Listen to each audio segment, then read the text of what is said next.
Debout Congolais, RDC.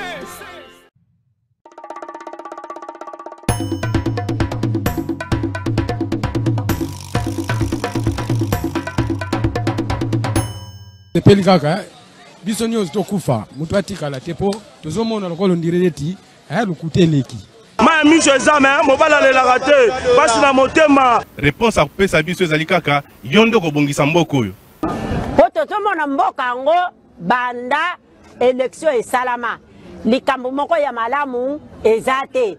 Président oyo azobukonzi soki azalaka président soki azalaka nani o toyebi te. Elo etikali ezaka batia mura na FARDC baya babakisama awa po tous les sortes ya bavoleur baza awa batie bango awa na rompanga ba te fanane ya totanga bula fufu toromole ya totonda te po tozomona mboka yango banda élection esalama likambo moko ya malamu eza te.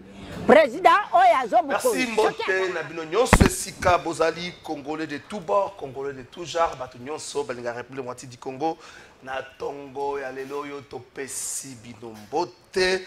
L'Assemblée parlementaire et à francophonie a Sili Bongo qui a adopté résolution moko historique sur la situation dans la région des Grands Lacs. Résolution Anna et Zomaki, samedi 12 juillet 2025 au Nango, délégation congolaise qui conduite par Vital Kamerhe, président de l'Assemblée nationale et Yambo Kanabiso, on a un message moko direct adressé à Rwandais, na cadre et à recherche et à paix, à cela qui a collade moko, Nandeko Moussa Fazil. Azali Bongo vice-président la chambre des députés à Rwanda à Koladwana et Salimwa Makelele bande comme sous bamoniete et singilité Vital Kamerhe ay ambana lolenge wana Nandeko Moussa Fazil vice-président et la chambre de représentants à Rwanda à kotangela bino yango au cours de l'émission au tozali na yango na ebite soki na yo kotanga moi extrait balobi véritable appel à la paix. Cette résolution marque un tournant dans l'engagement de la francophonie parlementaire en faveur de la justice, de la solidarité et de la paix dans cette région meurtrie. Le texte adopté soutient l'accord de paix signé à Washington le 27 juin 2025. L'émission Nabiso, Yabokamba, Yamokola Leloyo, Boyambaniwana, Boyambani, Boyambaniwana, Boyambani. Boyambani wana Vital Kamerhe na Moussa Fazil bo lo kasu koto bo monio Fulgence Mute bazako benir Corneille Nanga bo ya kotala susu koto bo Fulgence Mute bazako sekana loko ba Congolais mona bo ba Congolais motema nkela yanga nezako mata kaka lokola pasteur motema nkela ezako mata bazako silika to soki to kosukela ngo api. Merci beaucoup. On avait invité Bazana Plateau Nabiso. Est-ce que Doha est allé piège pour le gouvernement congolais? Est-ce que Doha est allé terrain hostilité pour le gouvernement congolais? La 5e round où Babandi, jusque-là, depuis la semaine passée, Babandaki, Boyo Kani, Eza Penzate. Et là, comment côté Bongito escompté, ou bien il faut accorder plus de temps na bateau Baza côté Kuna.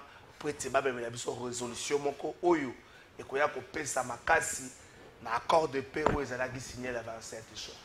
Banani bazana Doha au-delà ya partie congolaise et puis délégation à AFC. Ministre rwandais et intérieur azali. Ya biso pe je crois que ya biso azongi y pas kendaki kuna tozali na délégué à Angola. Azali Union africaine, azali délégué à SADC, azali délégué à Togo, azali. Et puis, quelques délégués, il y a l'administration Trump. Est-ce que Bongito Zela, issu moko pacifique et favorable pour la République moitié du Congo? Est-ce que la RDC a un contrat direct avant tout comme on a un contrat de partenariat gagnant-gagnant Yena Doha? Pour Nangambo et Rwanda, Ezali. La flotte rwandaise aujourd'hui, Ezali pratiquement fruit à partenariat na Bango, na Qatar. Biso tozali na contrat moko na Qatar. Mais jusque là, il y a Kouchara na souris. Ezali port à notre profonde de bananes. Et ça les maté date je crois que date en les que j'avais date 2022 à 2025 to comme la 2025 pour un autre de banane atali Claude Ngoma ne Congo na vandi na ye kuna koyade na terrain wana ne Congo ba vandi na bango est-ce que tu as un contrat moko gagnant na bango to kolobela ngo na mission na biso ya mokola lelo yo ouvira bah tu vas renforcer ma position là-bas d'un côté les FARDC l'autre côté les FCM 23 vas renforcer ma position là-bas parce que ouvrir les alliés pris entre la discussion à Doha ce qui est simbité moto peli ou encore les arabes na cadre stratégique to bangi sabaninga a préféré na bande émission avant na pesa bato bazana plateau mbote na maloba ya président français Emmanuel Macron Oya Lobby pour être libre il faut être craint pour être craint il faut être puissant dans la place RDC ça atongi mutu bino bozala ka bo vandi kala fa lobi no Emmanuel Macron mobala ma Brigitte a Lobby boy pour être libre il faut être craint pour être craint il faut être puissant yo babanga ka ota même na famille na quartier même moi no impoli na banga ota ko bango poani oza puissante est-ce que RDC nous bangis vous n'avez pas su mbote mbote ndeko kalafai mbote na bakongo mani nyonso mbote pe na bandeko toka bon plateau tikana banda émission na marami balé ya liboso na robanda na marambo ekoleka na hôpital général hôpital de référence ngai na tsana no vidéo wana yo ya maka no na mbote na hôpital de référence na senga to yo kabango yo susaka bakena les camarades balé na senga to yo kabango parce que depuis semaine passée on dans les sola ba maman merci j'ai vraiment tous les éléments pour ma manger les attendre au vidéo et to pianga 2000 na commenter détournement ya fonds au parti du gouvernement tinda kuna plus de 2 500 000 $, vente à patrimoine à hôpital et puis un salaire modique un bracatier ça dit bato batindika ba brancard wana ba futare 8 000 francs par mois et les fiches ba fiche à paye na dans ngwa ah wana roza bistouri na libungwa ba fiche à paye c'est pourquoi tout le monde na mama mo so mutazangi ata aspirine bato ba boya rosimba parce que un médecin touche 60 000 francs comme frais de fonctionnement mama yem alors ba médecin directement ba se transformer na ba commerçant comment na ba kizita ngocha vidéo to kene mais na féliciter ministre na biso la santé provinciale docteur Patricia Gombo parce que c'est pourquoi de l'obarafo au tchara technicien na ba poste technique voilà net aujourd'hui de tout solano accident mortel et salami awa liboso immeuble intelligence c'est lui-même comme médecin qui a samedi lelo na tongo awa c'est lui-même ministre comme médecin qui a réanimé sur place qui a sauvé des vies sur place. Imaginez qu'on avait un ministre de la santé mais mécanicien. Les gens allaient mourir. Ça veut dire, c'est pourquoi dans Tozoloba, il faut placer des personnes qu'il faut, là où il faut. Là où il faut des techniciens, il faut placer des techniciens. Là où il faut placer des politiciens, il faut placer des politiciens. Imaginez que ce qui est Patricia Gombo, ministre de la Santé, Azala qui médecin. Au moins, information, on est dans cette émission, 5 morts, 6 morts. En tout cas, félicitations à Yé, à continuer Bongo, malgré qu'il y a plusieurs problèmes, mais ça, c'est une nouvelle touche et j'ai dit merci. Merci beaucoup, Ndeko. Joël Mongu, cadre à UNC, n'a pas su Mbote. Mbote Mingi, on a Mboka Trésor Kalafai, Mbote Mingi, pena ba co-débatteur, nous sommes sur ces plateaux. Mbote pena ba Congolais, nous sommes au Rolanda Bisso, à travers chaîne Nabiso Congo Web. En tout cas, merci de l'opportunité au Pessingal du sous le lot, sur le Naba Congolais au Rolanda Bisso. Et on permet de faire bandana moi et l'autre mot mouké. Vas-y. Au Italie gestion et ville à Kinshasa. Apparemment, Makambu va gestionnaire à Kinshasa bazo au salon de bazo comprendre te. Alors exemple moi au cas ya mouké. Pour initier ba curage ya ba caniveau. Mais zéro union so bolongo na ba caniveau et rétrécir banzela, ils ont renforcé l'embouteillage. En attendant, misala banzela au initiative tolobaki et langayango go profiter. Na moi 40 millions au gouvernement a pesa qui bo renforcer misala banzela 41 millions au gouvernement central a misa qui pour na banzela. Bo sala ngomba ngomba avant bana bazonga classe avant ilangé sila mais bozo kineka pas de tortue donc ba dirigeant à ville à Kinshasa bo meka un peu ko bongisa. Bandeko botseli biso ba komba balabala na butu. apparemment bazo beloko bazo sala te bazo ka zelo na kombo bazo ngisa suna bakanivo lobby bokotinda su bato balongoli zelo na bazo ngisa na balabala. Donc nous sommes dans un cercle vicieux. Ba dirigeant à Kinshasa, gouverneur Bumba bomeka un peu ko bongisa pour bozo pénaliser biso bakino mingi. Merci beaucoup Maître Claude Ngoma. Avant nyonso na okotomba la moko culte œcuménique moko et salemaki mokolo ya lobby pesanga ba photo juste bongeli culte œcuménique saki mokolo ya lobby n'espérance ya parler du peuple bandeko batata ya molimo bauti na États-Unis basalaka na administration Trump bakengelaka molimo ya Trump foi bakengelaka molimo ya Trump bayaki awa basali pe culte œcuménique lobby za na cadre ya recherche ya paix après signature ya accord auto signé na Washington le 27 juin dernier bakanisi que dose spirituelle les appels moins important c'est que les basambe la bongo poète qui maison na mone bilenge bana bandimi sika oyo ba Joël Francis na bangote wana zomona mwana na wakangi maboko na Joël Francis na bangote kankenza na bango azawat est-ce que ba epela Denis Lesi na bango pour vous araba kankenza ba Denis Lesi même pasteur Kabundu Alès na bango azala. Donc Maître Claude Ngoma na pesi mbote un mot par rapport à culte œcuménique des hommes de Dieu venus des États-Unis. Merci Mengi na opportunité au Pesibiso et na sakite pe na devoir o ya kopesa mbote na bandeko ba compatriotes na toujours solo na bango ekolo na tongo ya lelo ba kongomani nyonso ba palangani mokili mobimba pe bazuli baku ya kolanda biso na nzela ya ba onde ya Congo Web TV na tombeli bango bonne détente. Alors mon cher ami Mboke Ali na pasi tozali comment donc agresser toali na guerre. C'est vrai que cette guerre, elle n'est pas encore déclarative, parce que dans le Congo, pour la guerre, faisait déclarer. Mais nous avons une guerre de fait. Makambo etali, makambo ya nzambe, nakati ya bitumbo toza nango ezali diversion.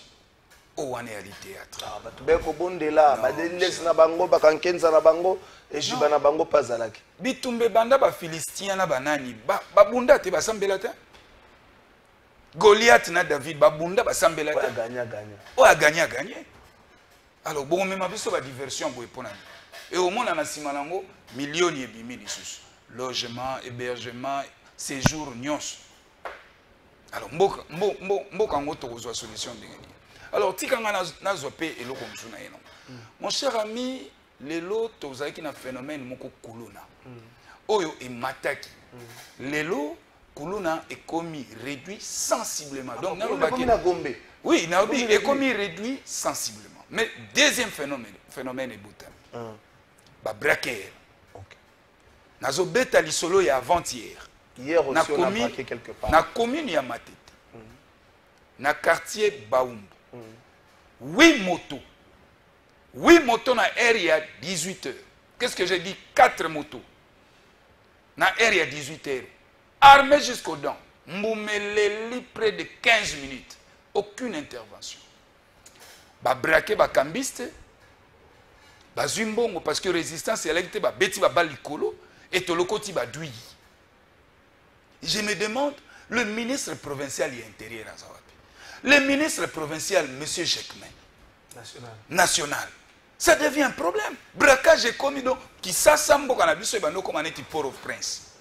Et alors, nous avons les deux ministres, Jekmen Chabani, ministre de l'Intérieur national, et son homologue, Y'a provincial, Y'a Kinshasa, mettre en place un cadre de concertation pour que répondre de façon durable et musclée na batoyo babandi phénomène yasika. Pas m'battre to revendre une mission, kokota ba braquer biso. To lela nanani. Merci beaucoup Maître Claude Ngoma. To gouverneur Bumba revendre boina réunion. Bakoti ba braquer to comme na nzela ya favelas siko so bakutaki na pungi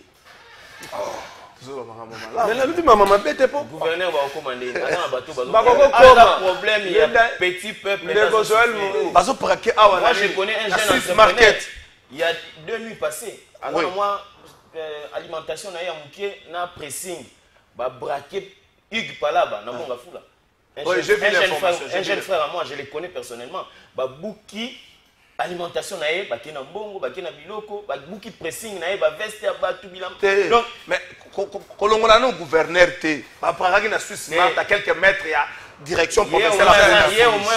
Au moins ça c'est petit peuple ndé. Te pas ma gouverneur qui ba ko ta ba braquer biso ko za pas zola la zoeba. Ah l'autre na. Azola la na ye azoeba na te omona ila ki ba oreye na ba te nango na matela na ba dra. C'est bon, merci beaucoup.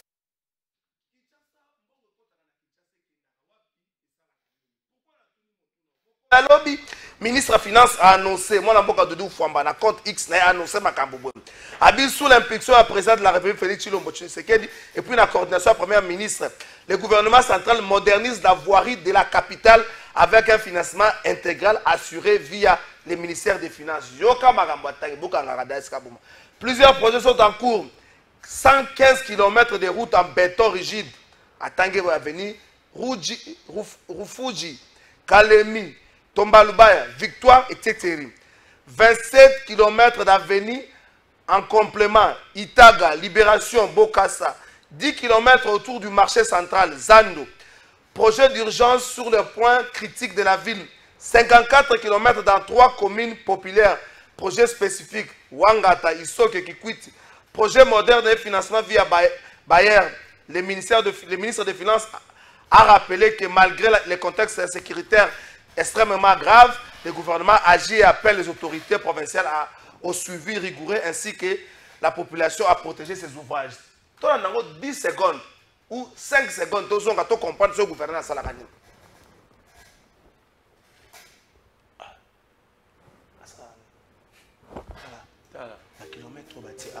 Mesdames et messieurs, mes très chers compatriotes, un pays qui investit est un pays qui croit en son avenir.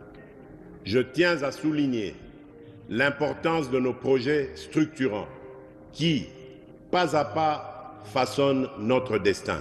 À l'initiative du président de la République, Félix Antoine Tshisekedi Tshilombo, le gouvernement central, avec un financement intégral assuré par le ministère des Finances, exécute un vaste programme de réhabilitation des artères principales de Kinshasa.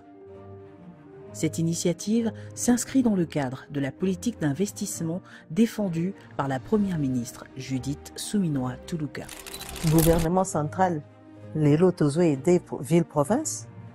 Pour na makoki ya kurusala pour na rubanda kubungisa nzela ba étude esi esalami. Ministre des Finances a appelé Kimbongo Beseko esali ba étude sur base à ba étude wana nde mosala ko sala po to lingi susuté que topesa mbongo bobongisa nzela boy analyser na bino te bosali étude te bocheka ciment botier goudron et puis lobi mbule noki aligno soto ekeyite to lingi siko makambo esa manenga bien.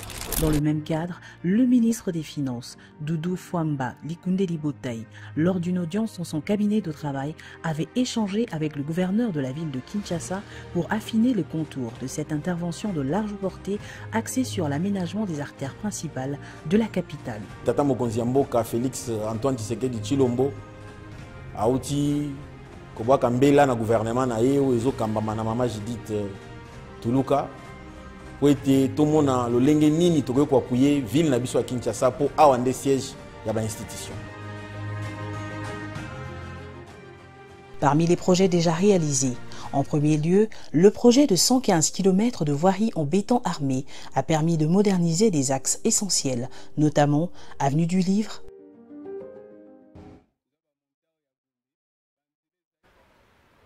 Merci beaucoup, Berlin-vous. Avant de na makambo ya nzela na Kinshasa, bon déjà batozo mituna que fait le gouverneur Daniel Bumba, Joël Mongo, Claude Ngoma, que fait le gouverneur Daniel Bumba. So sali comptabilité banzela ezo kuma pratiquement 200 km oyo gouvernement central zo sa musala. Ba velo kwa ba isoki. Eza na compétence ya gouvernement provincial, le gouvernement central a yeko bongisango. Asala kani m'avance là 30 secondes photo wana batata molimo aux États-Unis ba yeko bondela na biso na bisasa. On a besoin de 2 minutes 30 secondes à ma caméra puis 2 minutes. Marambo ya papa molimo nde banani. Ba pasteur américain ba yete. Ah. Ezaka nde omona ba Denis Lesa bana ba Denis Lesa États-Unis. Ba Mugisho ya États-Unis. Ah, na to tangeloti. O ba Baraka Mugisho ba tenge c'est que ba parole nde ambi. Yango fatia confondre. Ba bazolo ba anglais bien ba ko taper ba frappeur américain. Bazolo ba né anglais bien. Donc, batangi na kali ya États-Unis, ba yebisi président ki bango, donc na gouverneur na administration des États-Unis, ba koma na l'église. C'est le seul pays au monde où il y a habité dans le 21e siècle l'euro bazo luka. Où il y a des l'euro bazo luka, c'est le seul pays. Tantôt accord, tantôt recrutement de mercenaires, tantôt de prière dans le stade de martyrs. Donc, on va déplacer dans le Saint-Esprit, on va aux États-Unis, qui n'a pas du peuple. Si on est dans le combien de soldats pour récupérer Bounagan? Aucun pays, si on a des pays à dire, Balak a fini pour Bonga Bazwa Kimia pour assembler la mine. Attends Israël. Israël est mort à l'Union Yokata, il s'est d'abord quand il a mis un missile. Mais c'est pourquoi le pays est en désordre. Parce que personne n'a débat à fond, personne n'a dit ça. C'est un président, le rôle de Zelensky. Nous avons une grande puissance. Le rôle de Russie, à Robin n'a pas passé au Bassambele. Il n'y a pas à Russie dans le bureau Val. Il y a un Russie qui fait un bureau Val. Pourquoi pas passer au Bakendaki? Parce que kuna na mentalité on a électé. Personne ne va comprendre. Ça. Pas honorable les airs à ça. Mais il y a ça mentalité. C'est moi comme un homme mais la mutambasaki. C'est moi comme on est sur le simala. Il y a un acheté panneau partout que a dû féliciter le président pour l'accord. Surtout les airs comme les disposés accord des autres en limite qu'à soit guitant. Ni en anglais ni en français. Mais au monde est partout panneau. Voyez Kinshasa. Une minute 40. Je dois féliciter d'abord parce que dans l'Union sacrée, en réalité, il n'y a que deux compétents. Il y a Vital Kamere, il y a Doudou Famba. Point barre. Mais dans le moment solo, il y a un conflit. Si on a des personnes qui sont soignées, c'est que vous êtes très compétent. Si on a des personnes qui sont soignées, c'est que vous vérifiez les compétents. Exemple, Willy Bakongo. Si on a des personnes après, va démontrer que si des personnes qui sont vérifiées. Doudou Famba l'a félicité parce que déjà il y a un pays où ils ont amputé 25% du budget dans des provinces. Mais néanmoins, la difficulté, le problème, il a quand même maintenu les taux à dollars. Tout ce qui est 28,5, 26,5, mais tout ça à 28. Le ministre de la Finance, il a 33, la Banque mondiale a projeté qui n'est pas projeté. Mais néanmoins, j'ai dit félicitations. Mais là où je ne suis pas d'accord avec le gouvernement central, surtout Doudou Famba, comment on financer Bumba? C'est un miroir à Mboka. Non, la ville a beaucoup d'argent. La ville a beaucoup d'argent. Il y a des recettes, même journalières. Si tu les calculs, c'est des millions et des millions de dollars. Dans 2 jours, il y a des recettes à Kinshasa.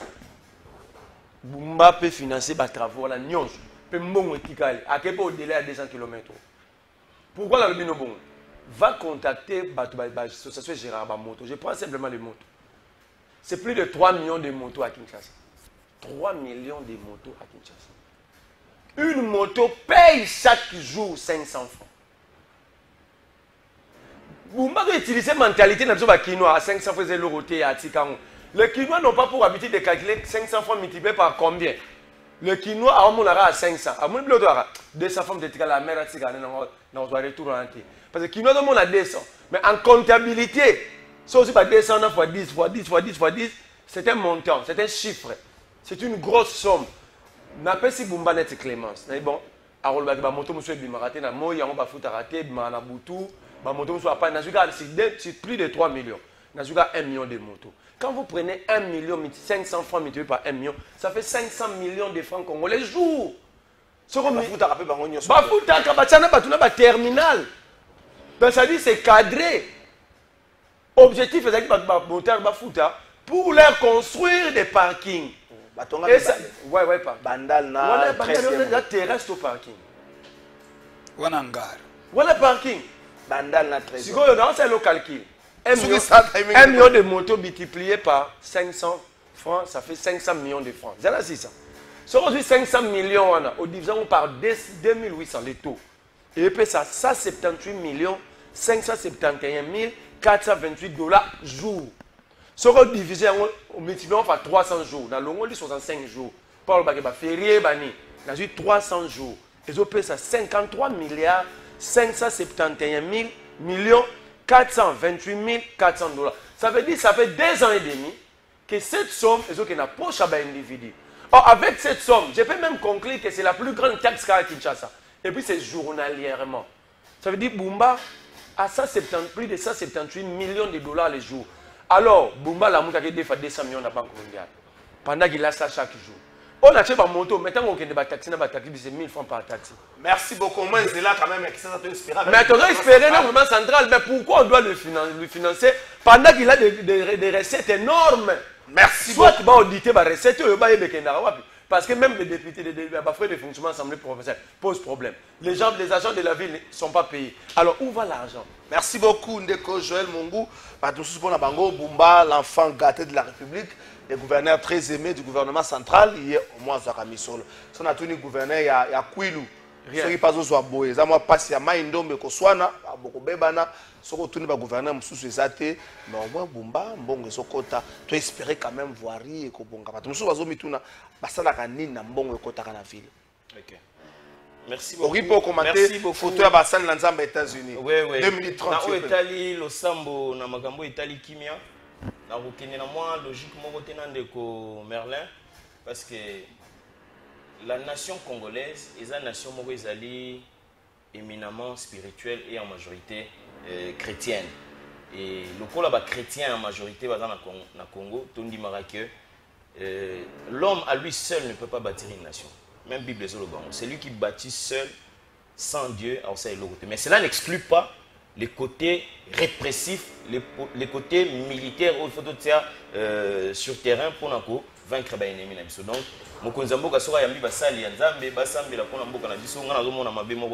et puis j'espère que les Congolais vont être d'accord. Je pense que dans l'émission Belé, tu as dit qu'on plaidait pour que un programme efficace est dans la mise en place entre le gouvernement central et la ville de Kinshasa pour attaquer en urgence le problème qui ont dérangé la ville de Kinshasa. Je pense que le programme est déjà mis en place. Ils ont déjà décaissé. Les lots sont calcul. Nous atteignons déjà près de 100 millions de dollars où ils allaient décaisser pour le problème où ils ont la ville de Kinshasa. Et là, on condamné à la lenteur avec laquelle Misala a progressé. Parce que n'oublions pas, la ville de Kinshasa, les lots ont atteindre près de 20 millions d'habitants. 20 millions d'habitants vont circuler dans Banzela Nini. 20 millions d'habitants vont circuler dans moyen de transport Nini Oyo, ville de Kinshasa, ils ont proposé. On a connu Transkin, mais bloc on a sur les lots, ils ont existé les sous. Donc, à partir de Mbongo Oyo, ville de Kinshasa, ils ont bénéficié de la part du gouvernement central. Je pense que le moment est arrivé pour que accélérer les travaux, parce que Kalaming était à Mboulé Kozonga, Kalaming était à Bana Kozonga classe, donc nous serons asphyxiés. Il y a un gouverneur Bumba, Amikana Kolamuka, pour que a rencontré des problèmes au Bakinois, Bazana Yango. Au-delà, les Kambo et Talibanzela. Les lots de Kinshasa sont menacés de disparaître dans les Kambo et Taliban érosion. Les autres sont en Monga Fula. Côté il y a un braliment.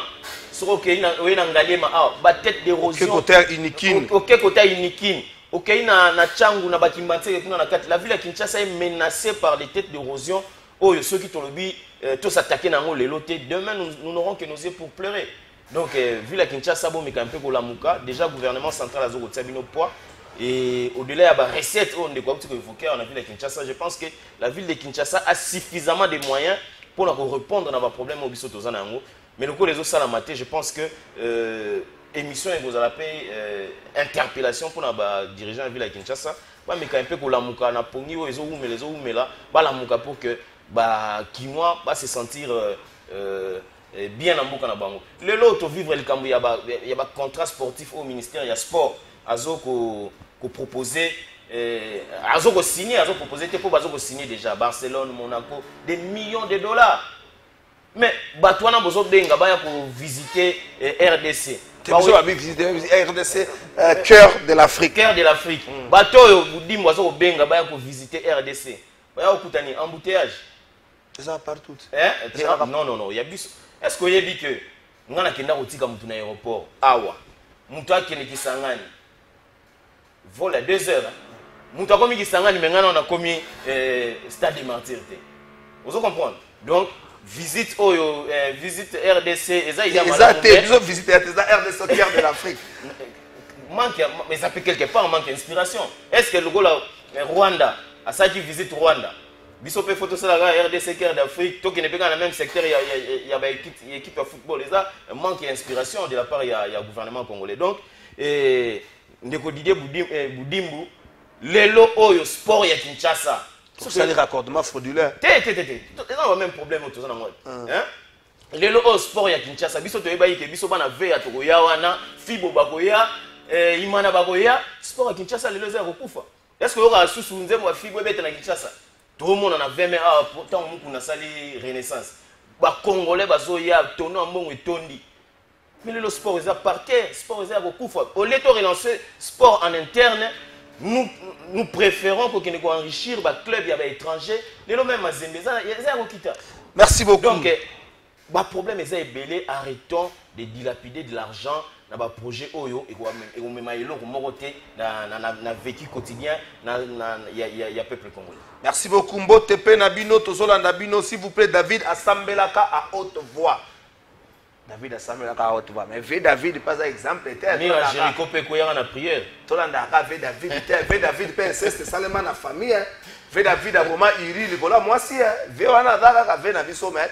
Azabela par exemple à relater bon va sanctifier rabango na Bible mais sur tali conduite à David on se battait papa na bino na conduite à David oui ba que papa na bino ba collaborer ne pour na basi la conduite mo malamu te via daka ka na biso Dawidi mais to kolanda ka été bon mais ka na terrain wana te et si on n'a pas besoin il y a pas Dawidi. Merci beaucoup prof 12 maître Claude Ngoma Kinshasa Bumba l'enfant gâté de la République plus de voirie oyo gouvernement central en charge.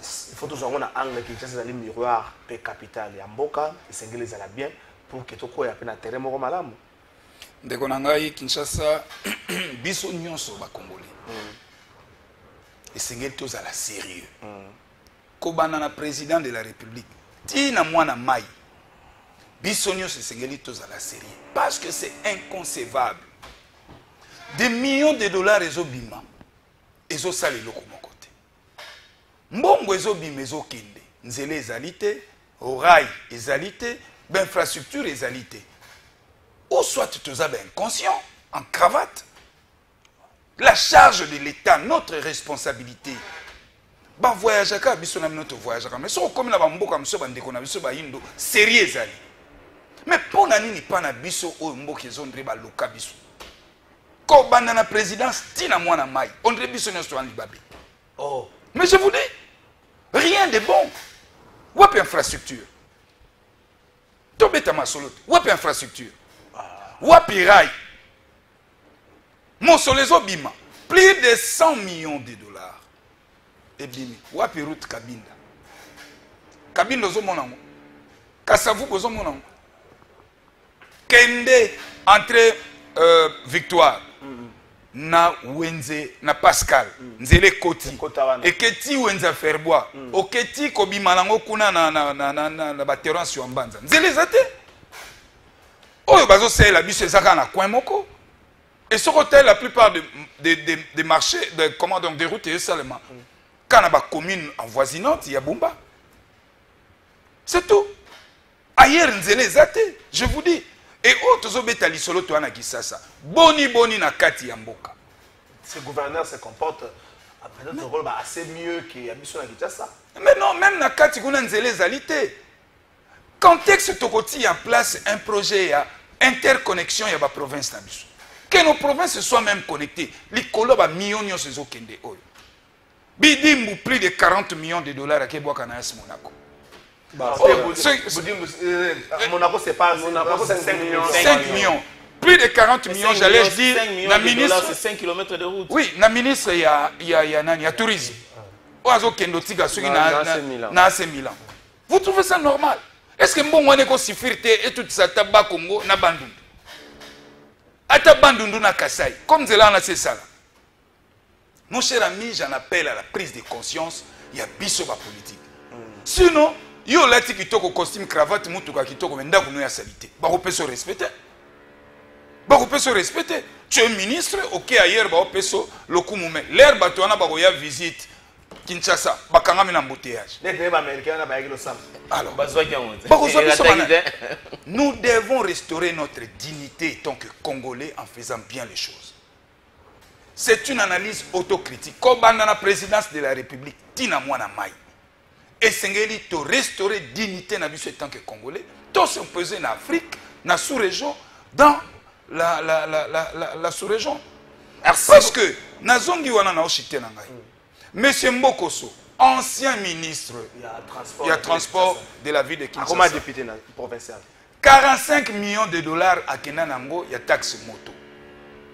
Ou abimisa ce projet à Kotonga, parking. À Tonga, Tonga Bangar. Kende ou à 12e. On a 45 millions.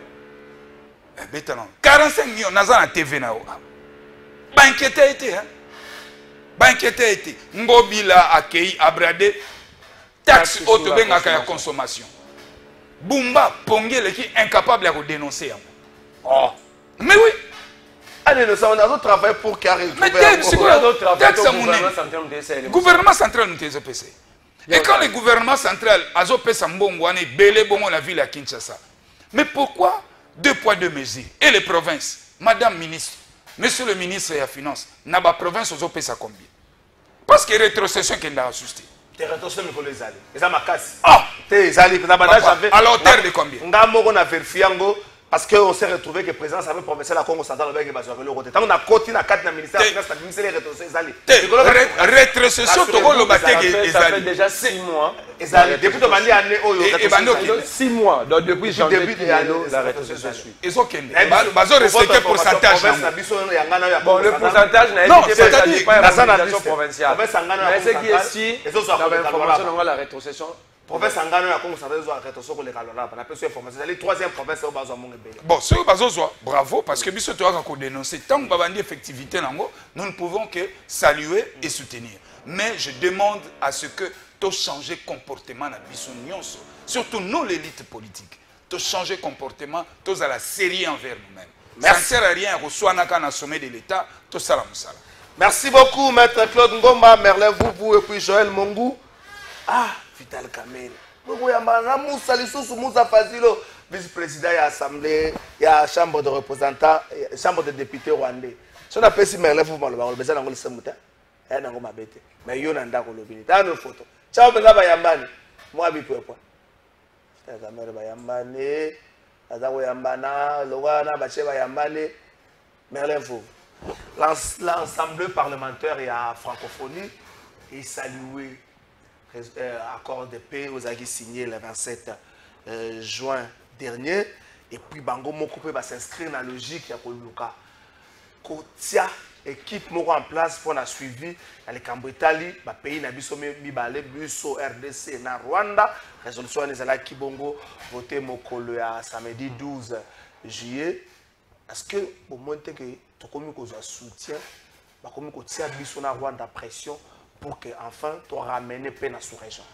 Merci Ndeko Kalafai na baina na Ndeko nanga Mungu. Tant à lobby que Sambela aucune nation peut être bâtie sans que Atsanzambe na kati c'est faux. A besoin de 3 minutes on a c'est très faux parce que si on a joué la prière tout na ba maman d'El Kaïna ba sali ça boule ça dans la stade combien d'avenir récupérer na mabo M23. Non, attends. Yoko Makaka, Yoko Mako, Yoko Baxelo au moment où à côté de la prière. Non, Tika na landa qui. À côté de la prière, l'option militaire va persister. Dans le bagarre. Binobo. Au sambe les pekisi biso ko Kagame te. Binobo yebiye sur. Au sambe là et pekisi biso bitumbate. OK, Yoko Sugoko. Binobo yebiye sur le ka Benjamin Netanyahu. Andi so ande ona bino. Bande ko ne ba bombarder ba pe abati. Donc Mongu a yebi Yesu ko lega bala Israël. Donc Mongu yo yebi Yesu bala ko lega bala. Bande kwa Yesu bazo bunda yozo sambela. Bande kwa Yesu bazo chambongo bazo ko investir na ba batterie anti-missile bino bazo détourner na mbongo minduki. Na sima ko détourner boye na prière. Bon après avoir prié, combien vous avez donné na ba soda pour Kebitum pour prière wana accompagner bango. Basodo Baliar à 15 jours sur 30, ce n'est pas moi, c'est le gouverneur militaire de l'Itour. Alors, à quoi servent vos prières? Je n'ai pas vu les États-Unis attaquer l'Irak en organisant des prières. Je n'ai pas vu les Irakiens pour riposter, organiser des prières. Je n'ai pas vu l'Iran, la nation islamique, la Alana Muhammad pour Israël. Je n'ai pas vu. Okay. Sauf Bino, le gars va consommer le Bible, les amunduki et bomi comme des Rwanda pour prier. ndeko na ngai Claude Ngoma a totalement la raison. Total investissement à Congo na ba club pour visiter Congo, c'est une nation au cœur de l'Afrique. On dirait ba la géographie, c'est ce qu'on dit moi montagne c'est pas de géographie. Alors moi ça me kimba que tout na cœur Afrique. Oh France pano déjà lobango kala. Mais il y a ba nota pendant na mboka wana bana bazana ba bulletin te. Secteur na été. Même mbongo ya l'état te, misolo pe ya yete. Secteur na yete, misolo ya yete, décider dans même conseil de ministres. Oyo bango tu bavandi ba yebike mboka oyo lelo na incapacité à fabriquer la maternelle bulletin. Mais ils ont plus de 70 millions, plus de 80 millions. Il y a un la bateau bazarade à mon moni le roba na le bateau ba fukulu na ngai fali. Mobola zola la zo kabela mutambo ki mobole otika biso ndengeni. Barcelone wana za na mbongo ebele. Te Barcelone Boudimba la contact ko la te. Barcelone Boudimba. Te précise qui Barcelone communication ba contrat na bango. Te bon non ba contrat na bango Barcelone oui. Oui, Monaco ye. Oyo mususu wana ya Milan de yeke. Wana ministre Milan wana ministre tourisme wana ake signé na AC Milan te.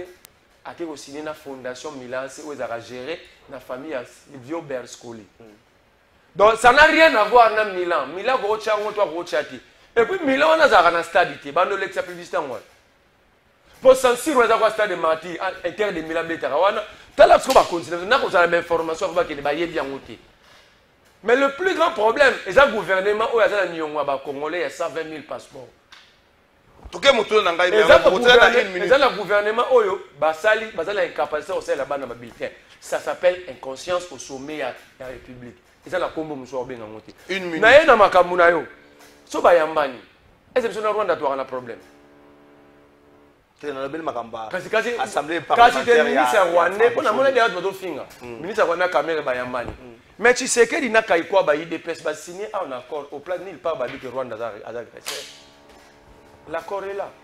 Donc on n'a pas de conflit. Si on a un conflit, c'est trop yambanade. Pour toi on a conflit, l'accord est là. Ça c'est un de deux. Bayambani au nom de la paix parce que bolobia wa ke bazu ba résolution bongo ba imposer ba paix.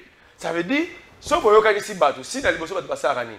Faut pas pesa na mbote bayambana pour couronner le travail. Mais dans la réunion sur les salama bango tu ba hôtel samis sur les États-Unis mais le Parlement européen le Parlement américain la Chambre des représentants n'est pas dans ça. Écoute la résolution 559 il y a Congrès américain. Mais on regarde 3 points. Dans 8 point D dans la recommandation.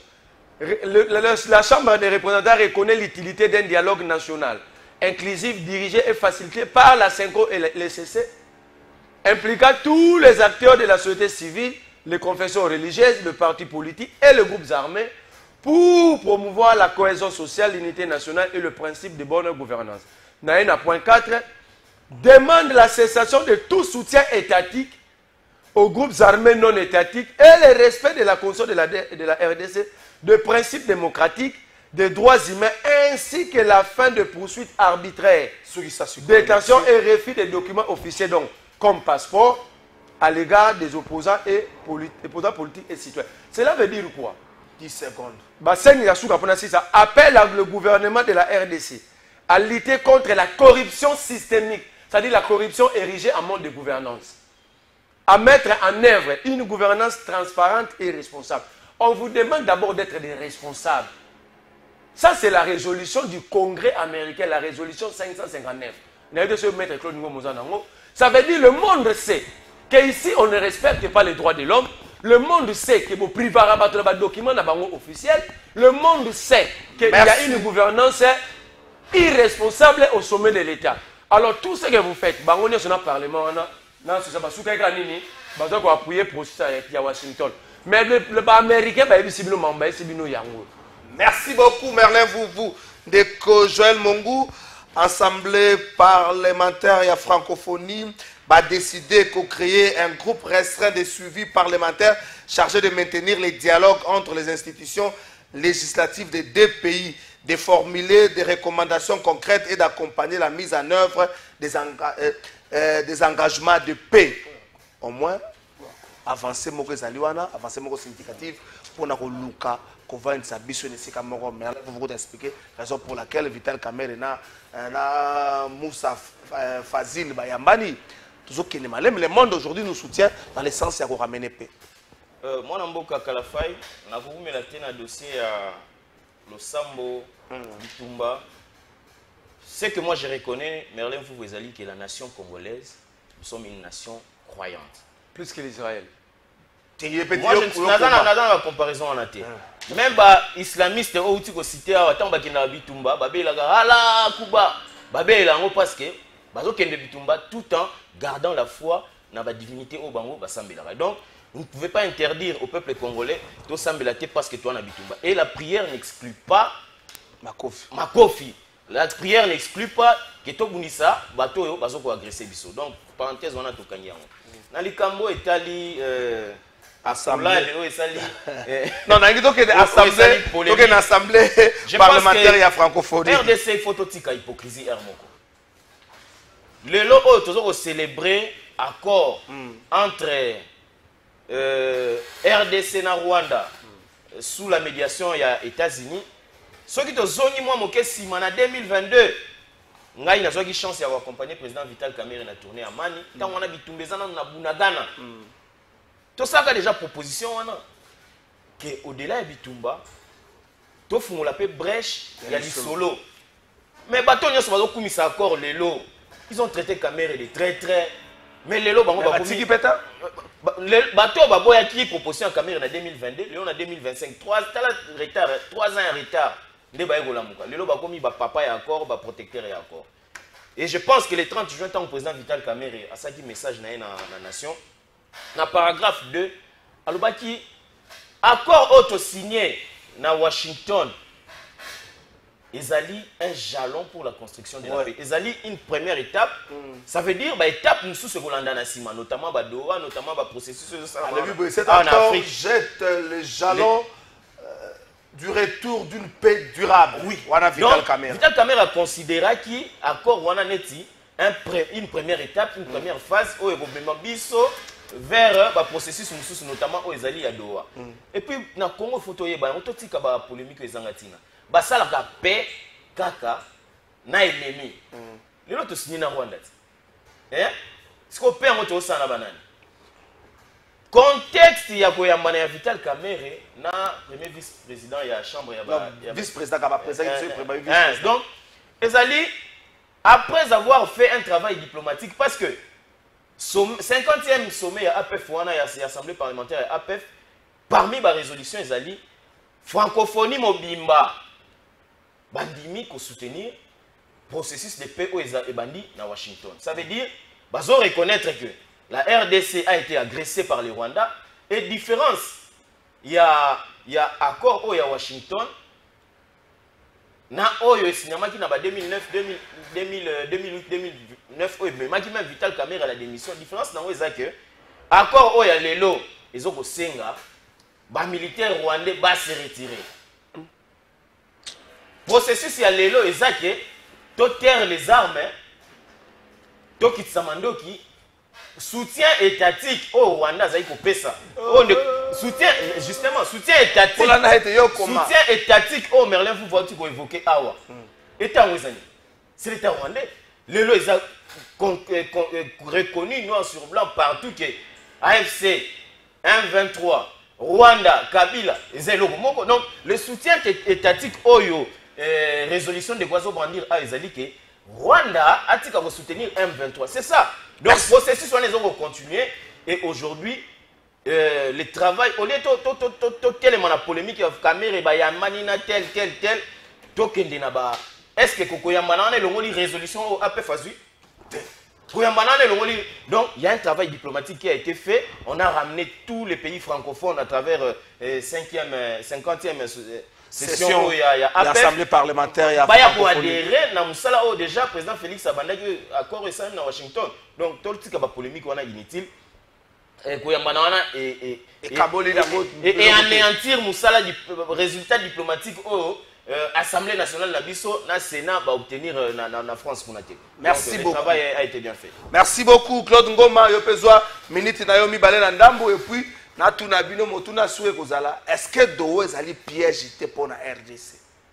Est-ce que Doha est allé terrain hostilité pour la RDC? Avant que na motuna yogande ko Beni Mwambalobi boye bonjour Kalafai ngoma akoma mutu ya union sacrée yango akoma na ye koloba bien pour na pouvoir awa nouvelle là bazo kota na pouvoir ya Félix Tshisekedi akosuka wapi politique ya Congo ezaka boye wapi nouvelle classe politique gouvernement ngazo bima nazo ka bato bazo panza sango dans karaté botika lupunu gouvernement ezate maître Claude Ngoma assemblée par 50e session ya assemblée parlementaire ya francophonie ba saluer accord signé le 27 juin dernier ba mikotisi na logique ya ko accompagner yango ba mikotisi na logique ya logique peut être qui moko restreinte pour na pe ko luka ko surveiller peut ko l'évolution entre les deux pays va continuer ko dialoguer. Êtes-vous d'accord? La démarche on a plus de soutien dans le sens il y a quoi apporter un plus ou une touche particulière d'accord. Non, franchement, Gaï Naza d'accord dans la démarche Wanate, parce que je le rappelle ici que le Congo, mon pays, est victime de ces complots internationaux. Et la résolution, nous sommes Kobima dans panel international, ils ont la résolution pour héberner Bissot.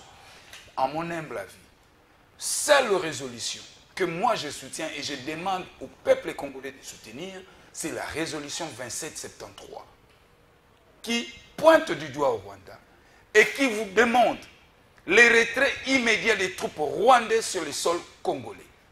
C'est cette résolution, chers compatriotes, que nous devons soutenir. Bao Union Séticalio, Assemblée, il y a francophonie, la résolution. Même la francophonie, incapable, un pays membre de cette organisation, agressé par un pays, il y a Commonwealth, zone anglaise, mais la francophonie n'a dit aucun mot. On ne peut pas continuer comme un Rwanda pays à Commonwealth parce que le secrétaire général il y a francophonie, Azali rwandaise. Azali rwandaise a comment on a COP. Mais je veux vous dire, un pays agresseur a menacé même la France, qui est le parrain, il y a francophonie, a menacé Bango Pona, poste et secrétariat général. Et cette dame, elle ne pouvait même pas briguer cette place. Mais complicité, il y a des Français, il y a un monarchie tripatouillage et cette dame miraculeusement a été postée. Ma démarche est formelle. Il s'agit d'une agression. Avec l'agresseur, on ne négocie pas. Ce que on négocie l'agresseur, beaucoup de inconscient. Par exemple, les appâtons. Pour que les lots qui m'ont écouté à moi, calmer entre Iran et Israël, il y a des gens qui sont les lots Ukraine, na Russie, basé au Canada. Et pendant que nous avons, aujourd'hui, je peux compter 7e résolution. Surtout ici, où il y a francophonie, où il y a 12. 7e résolution.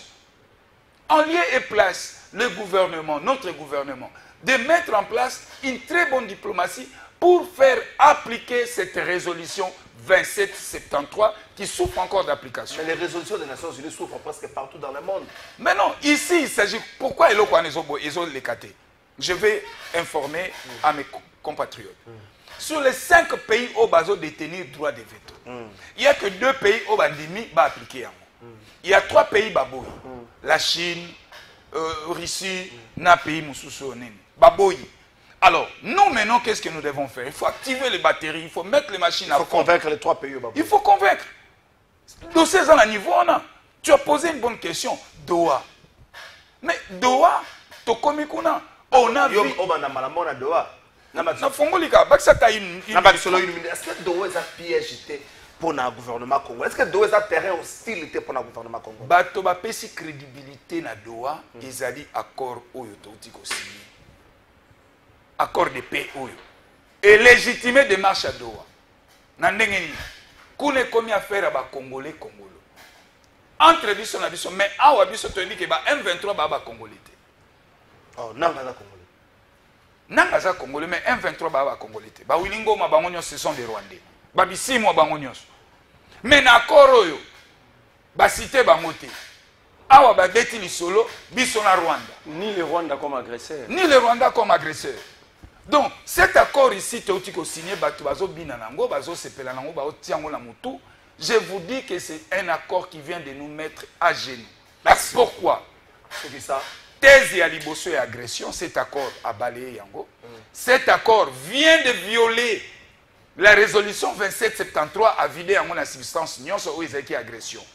Troisième thèse, les M23 sont des Rwandais. Accord Oyo et congolais ba M23, conséquence na yango RDC Kinshasa, donc se retrouver na Doha na ba M23. Merci beaucoup. Et curieusement, ministre de l'Intérieur, il y a Rwanda à se retrouver.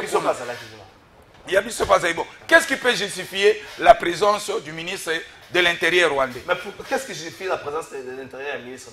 Oui, parce qu'il y a plus de Tolobi, Toza, Nabarede. Invité à Kibango. Le Qatar a invité. Le Bénin a invité. L'émission a invité le ministre de l'Intérieur à Congo. Et puis, invité Moutoumoro à Angola, invité à Togo, invité à l'Union africaine, invité même à des délégués américains. Qatar et le côté Kobimanache, le Boko Nangabakata. Parce que le roi qatarien a protégé l'intérêt économique à Rwanda. Merci beaucoup, Maître Claude Ngom. Yo tiens les gars, on a 30 secondes pour ceux qui cette émission. Tu dis la combien? 7 et 9 minutes. Merci beaucoup, Igor. Bonjour, Banambo Kaboyei. Il y a Basali Nzambe les États-Unis. Il y a États-Unis à Kinshasa pour la Losambo Zali Mabete. Mais pourquoi les amener auprès du chef de l'État? Biso ba Congolais tozo chef de l'État na valeur. Même n'importe qui, surtout ceux qui ont Mundele, on se laisse faire. Sarah Mutuku. Ndeko Sarah na qui passe na. Biso ga Congolais, so dozui. So ko za mwana ba mwana ba nani ba Karim Benzema. Akoyenga yenga to même pas chef de l'État. Mwana monga mundela mwana ba Cristiano. Mwana ba Cristiano wa to meme. Leka Messi to meme. Tozo biso na valeur terre moko biso moko. Loko moko ba to ba samela. Ba to ba pesa chef de l'État Bible. Ah de les na bango banana na pesa chef de l'État. Baraka mo gisho États-Unis. Ndeko Merlin Foufou. Avant na zoyo na makambo ya hôpital yango to sukisa nango respecter la timing collecteur. Est-ce que Doha ekoki ko constituer lelo yo? Ekoki ko za blocage pona application et accord de paix. Est-ce que Doha est terre hostile pour la Congo? Est-ce que Doha est piège? 1 minute 30. Maître Ngo Massia Lobitou, parce que place Moroto Toké, terre rwandaise est favorable à Congo. Toutes les résolutions, il y a des démarches diplomatiques tout à Congo, Moroto est en faveur Nabiso. Sauf la résolution 2773, qui reconnaissait clairement la présence des troupes rwandaises sur le sol congolais. Point barre. Ndekonanga Lobito ba soutien étatique aux groupes armés non étatiques de la Rwanda. Je comprends que tu as le temps accordé, c'est pourquoi on a fait ça. Na roti longata une semaine au relax pas joindre, ça la 17 pages. Encore raison. Otangité. Otangité. Mais soutien étatique ça veut dire quoi? Et ça la mission ya RDC, tanga ba mission té osons mélanger. S'il vous plaît. Yo ko répliquer, yo tire la carte d'accord, on peut ça ba référence. OK. Après sa page na ba référence côté ba tiango côté Rwanda té. Côté ba mambo soutien étatique aux groupes armés batika bazolo ba na biso. Tanga té koza na osomba livre pour monega ba tu motanga na ngoté. Et là yo sali ngwana. Alors, l'accord impose au Rwanda le retrait de ses troupes. Non, on confond l'accord et la résolution 2773. Ici, on demande au Rwandais de se désengager. Nulle part va utiliser le mot se retirer. D'accord. C'est la résolution 2773. Il y a un accord. Mission. Au monde, il y a un accord. Donc, il y a un accord. Mais c'est les alliés. Vas-y, Merlin, vous qui savez ce que vous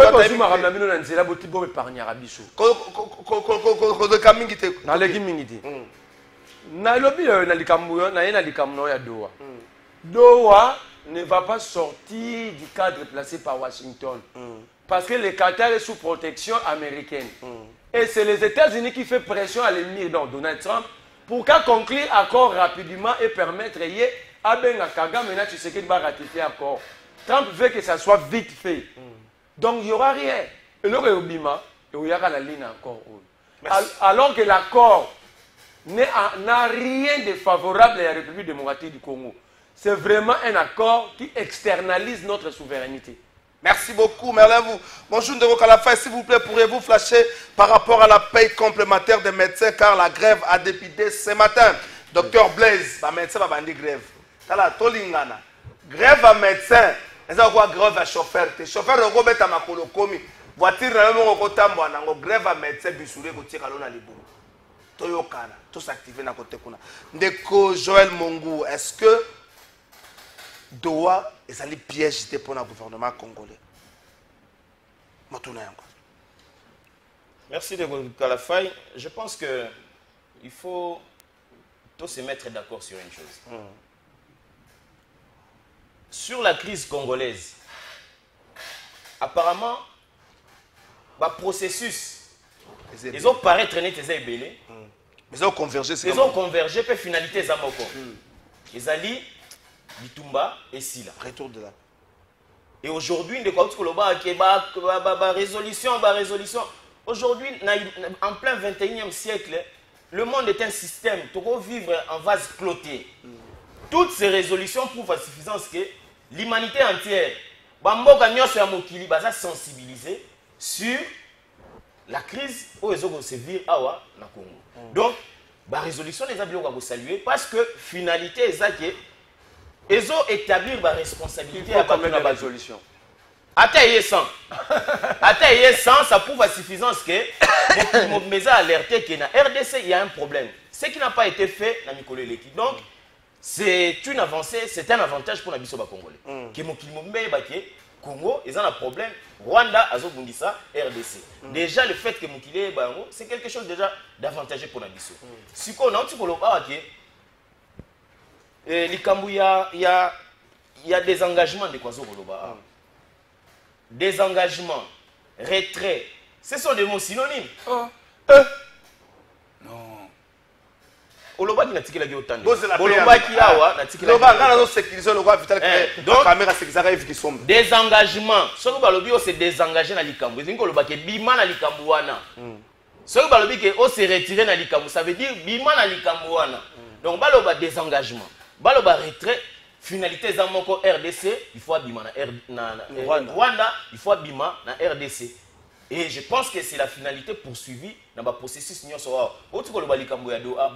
un piège. Il y a un représentant, il y a Togo, il y a un représentant, il y a Angola, il y a l'Union africaine. Ça veut dire que Mokili Mobimba, ils ont impliqué dans les Cambo, RDC, Azoko, vivre. Ça veut dire finalité, Zali Moko, cessation de l'hostilité, retrait à Rwanda, fin définitive. Yabitumba. Parce que ça fait 30 ans qu'on est sur cette même question Yabitumba. J'espère que la volonté est déjà affichée, les actes sont posés. Souka Bitumba. On a Vital Kamera le perchoir. Quel que soit les temps que la guerre prend, la victoire finira par appartenir à la paix. Donc la RDC va obtenir la paix par cette démarche les alliés initiée par les pouvoirs actuels. Et j'espère que dans Marambo aussi là, vous reconnaître moi sur le plateau. Merci beaucoup. Merlin, vous, Nazo Bandanayo, Claude Gobe, Pongo Choela, Kosukisa, ba médecin, na Mama Yemo, merci. Merci. Donc, comme la Souka, ba médecin, na Mama Yemo, au lobby, ba médecin de foot, moi, Passi, ba Teki, terrain, garage, même l'hôpital est comme privatisé. L'hôpital est comme privatisé. Voilà. C'est ça que dit la raison de la grève, Mambutu, on a mauvais traitement. Moi, on a dit ça sur Igor, parce qu'on a 30 secondes, ok.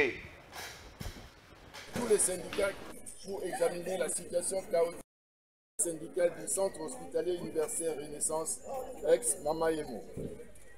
Nous, membres de la sensibilité syndicale du CHUR, ex-Mama Yemo, réunis ce vendredi 11 juillet 2025 en assemblée générale extraordinaire de tous les syndicats pour examiner la situation chaotique de notre institution hospitalière. Après débat et délibération, avons relevé ce qui suit. 1. La spoliation du terrain abritant les services de transport et garage de l'hôpital. 2. Le détournement de la direction générale des fonds destinés à la rémunération des agents et le non-respect de la répartition de ces fonds conformément aux principes légaux. Merlin, vous qui Minganga et Mama Yemo, qu'est-ce qui se passe au concret? Ce qui se passe dans l'institution Oyo, mon historique pour Namboka, et ça passe si Nayoki Dejiona Alkite, un manager, un médecin. C'est ça aussi ma conséquence. Donc, même si on a un médecin, on a un langage, et ça c'est un domaine moroté.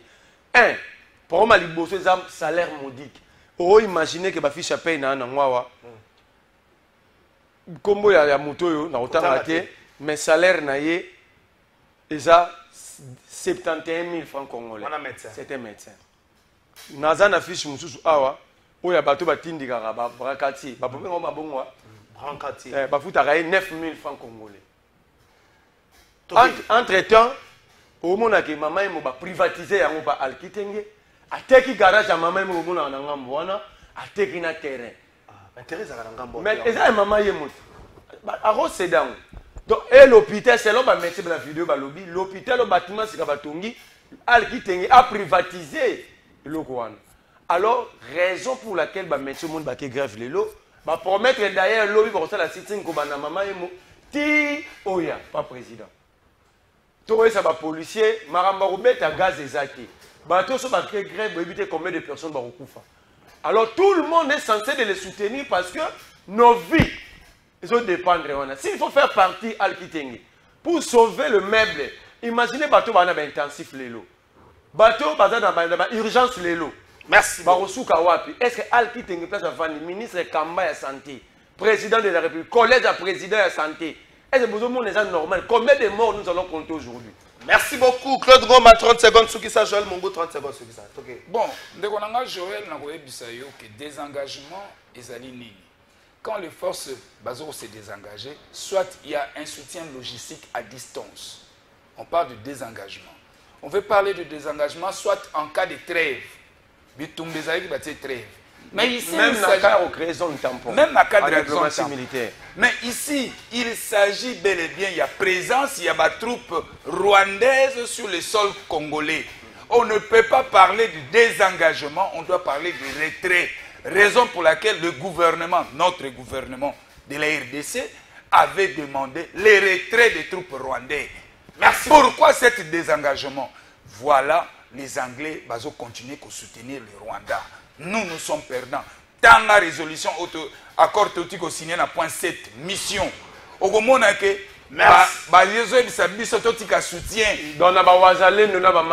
beaucoup, merci. Le Congo a que le gouvernement congolais, tout biso ba congolais, tous a contre-retrait, il y a la force rwandaise. Tous a contre-traité. Non, non, bien. S'il vous plaît. Si tu as 10 secondes, tu as contre-retrait, il y a la troupe rwandaise. Tant que vous avez des engagements, ce n'est pas lui qui dit l'accord. Merlin, vous dites que vous avez expliqué retrait, désengagement, finalité Zali, Moko. Cessation de hostilité, Rwanda abîme sur le sol, Congolais, point bas. Merci beaucoup. Merci beaucoup, Merlin, vous Claude Ngoma, merci Joël Mongou, merci Rodrigue, plutôt, Ndeko Igor, Mwana Kisenso, Gaël, et allez, les très très spécial, Juice, Sebongali, merci, Nabilonyo Sobolanda Gibiso.